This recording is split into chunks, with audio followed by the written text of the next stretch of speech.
Hi friends, praise the lord.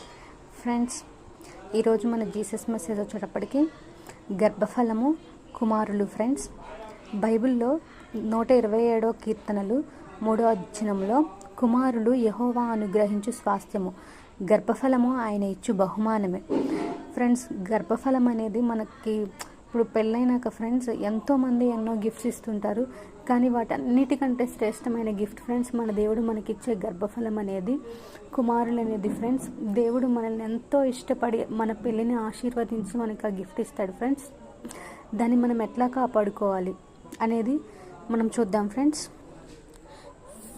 మనము గర్భఫలం పొంది కుమారులు దేవుని మనకు అనుగ్రహించిన తర్వాత వాళ్ళని ఏ మార్గంలో నడిపించాలనేది సామెతలు 22వ అధ్యాయము 6వ వచనంలో, బాలుడు నడవవలసిన త్రోవను వానికి నేర్పము, వాడు పెద్దవాడైనప్పుడు దాని నుంచి తొలగిపోడని దేవుడు చెప్తున్నాడు. ఫ్రెండ్స్, మన పిల్లలకి మనం ఫస్ట్ నుంచే వాళ్ళు ఏ త్రోవలో నడవాలో నేర్పించాలి. ఫ్రెండ్స్, మనం ఎట్లా నేర్పిస్తే వాళ్ళు అట్లాగే నేర్చుకుంటారు. ఫ్రెండ్స్, మనం మంచిగా బిహేవ్ చేయడం నేర్పిస్తే వాళ్ళు మంచిగానే బిహేవ్ చేస్తారు.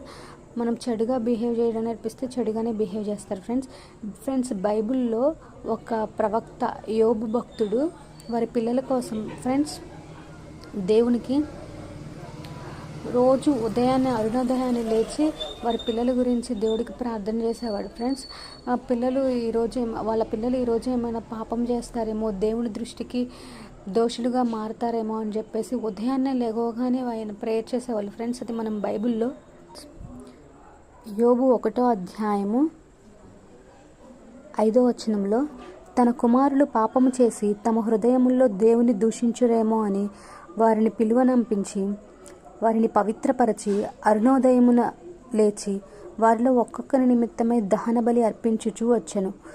యోబు నిత్యము ఇట్లా చేస్తూ వచ్చేవాడు. ఫ్రెండ్స్, ఆ రోజు ఇంకా స్టార్ట్ అవ్వకముందే యోబు ఉదయాన్నే లేచి వారి పిల్లలు ఈరోజు ఏమైనా దేవుని దృష్టికి వ్యతిరేకంగా చేస్తారేమో, ఏమైనా తప్పు చేస్తారేమో అని చెప్పేసి వారందరినీ పిలిచి ప్రార్థన చేసి వారిని పవిత్రపరిచి వాళ్ళకు ఒక్కొక్కరికి గురించి ఒక్కొక్క దహన బలి అర్పిస్తూ రోజు అట్లాగే చేస్తూ వచ్చేవాళ్ళు. ఫ్రెండ్స్, మనము యోబులాగా మన పిల్లల గురించి ఎప్పుడు విజ్ఞాపన చేయొచ్చు, ప్రార్థన చేయొచ్చు ఉండాలి. ఫ్రెండ్స్, అలాగే బైబిల్లో ఇంకొక ప్రవక్త కూడా ఉన్నారు. ఫ్రెండ్స్, ఏలి.